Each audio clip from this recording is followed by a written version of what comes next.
7, talk too early.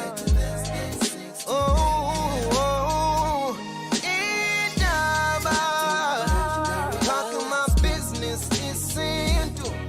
Nazo zonke indaba zabasha. Indaba.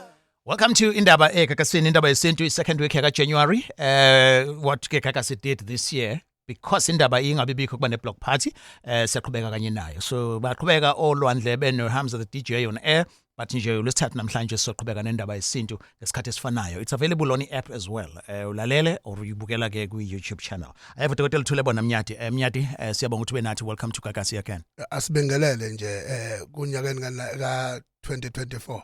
Sibonge nje ukuthi siyaphila mthiyane. Singenile futhi siyaqhubeka. Ukubonga into ebaluleke kakhulu. Yes. Sure. Mnyadi, abantu kuvaliwe akufundwa. Even abanye baselivini, even in relationships. Umuntu othandana naye omunye akekho because ukude usemakhaya or wena uhambile. I would like us ukuthi before abantu babuye, because abanye babuye emsebenzini the first week of bebuyile emsebenzini. Things ongeke uzuzazi abantu abazenzayo during isikhathi se-break. Ayengenze nje example.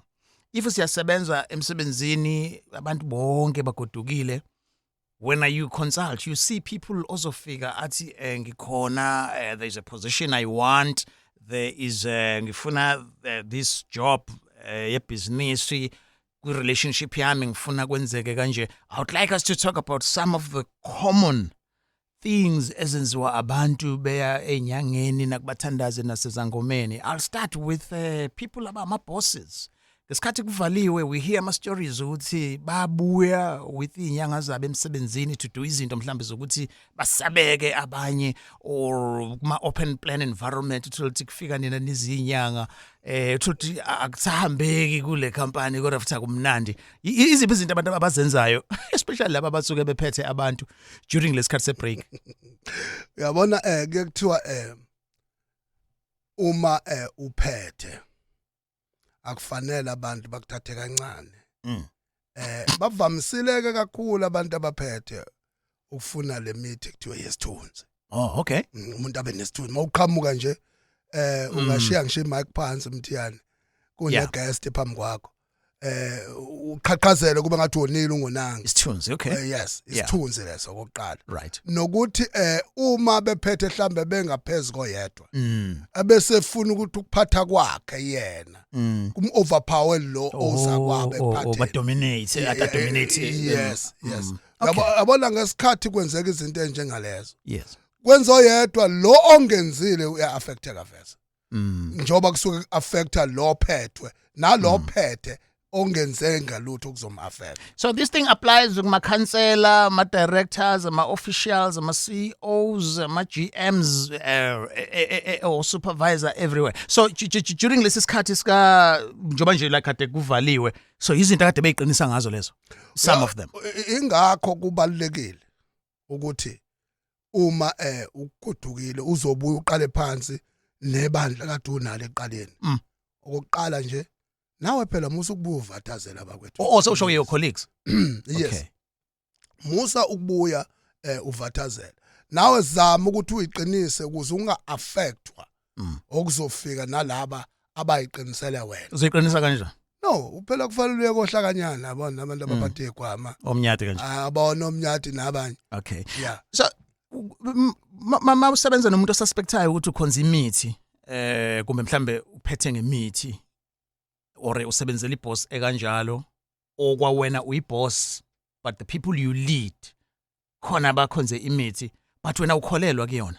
Yini ongayiqinisa ngayo so that ingaka-affect lento yabo? Because angithi ukuthi umuthi angikholelwa kuwona kuyasho yini ukuthi ngeke usebenze kimi ngibe yi-victim yawo ngoba angikholelwa kuwo? Ungakholelwa emthini akusho ukuthi ngeke uze ube yi-victim yawo.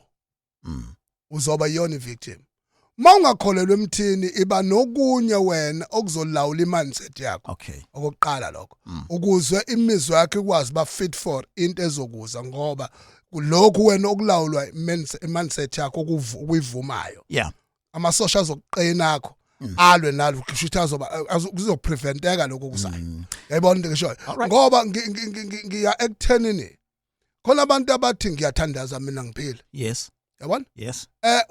uma umfica ethandaza ngempela ajula ngempela ujulile ungasuncike nje le ithandazela khona uze uthi uyathandaza lo muntu Yes. aphume ubekile umeqa ujomba adlula abhekele because utshela uNkulunkulu ngoba uyakholela ukuthi uma ethandaza kakhulu ingalesikhathi izinto ezibe zikazim affect Okay. omunye athi uyathandaza kanti isidalwa ahamba naso yena qobo sifuna umuthi uzothandaza kodwa egcineni affecteke ayemthini sifuna umuthi umsisi.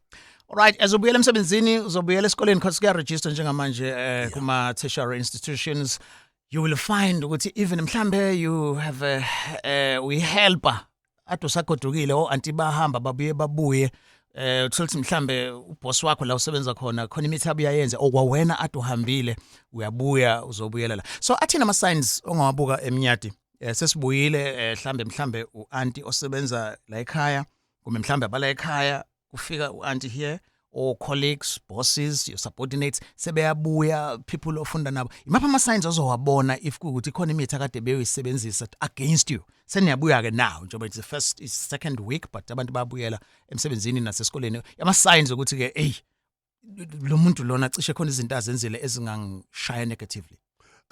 Ake sibeke nje njengakethi isibonelo. Yep. Abantu abathandanayo. Uyalazi uthando lo muntu othandana naye uthi lingakanani. Uyangizwa ngithini?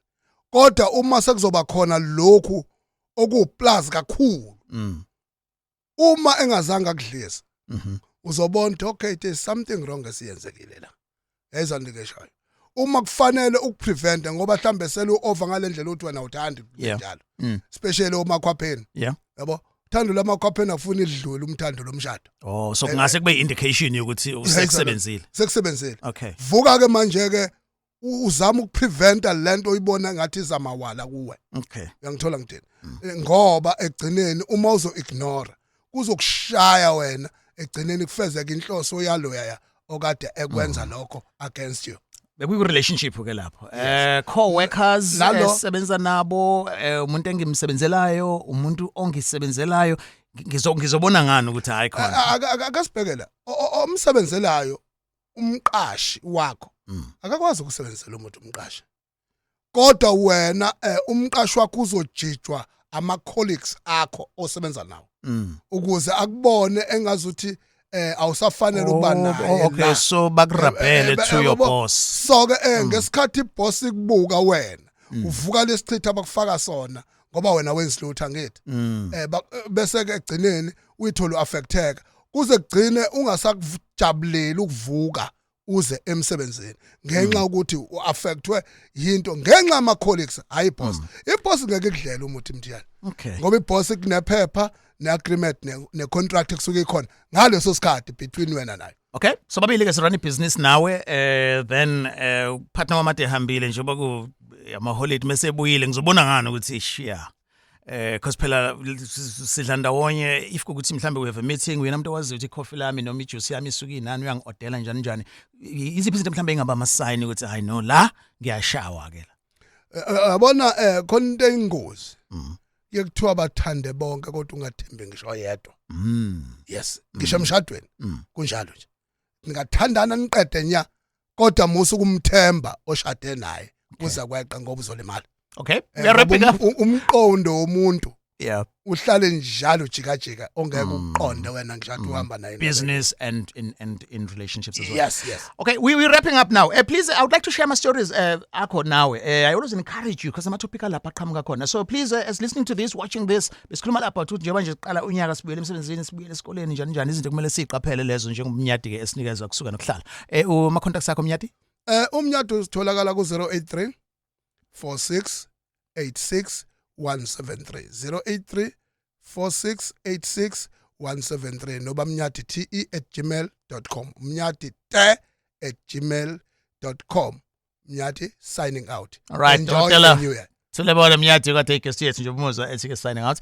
I hope you learned something. Please give me ama topics email as well indaba@gagasi995.co.za or ubhale khona la. Let's just talk. I mean khona la ku YouTube channel on Gagasi FM and then na ku app as well ye Gagasi. Thank you.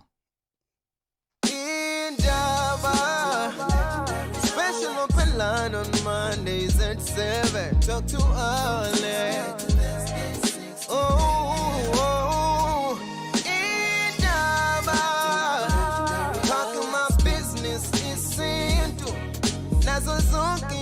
indaba zabasha indaba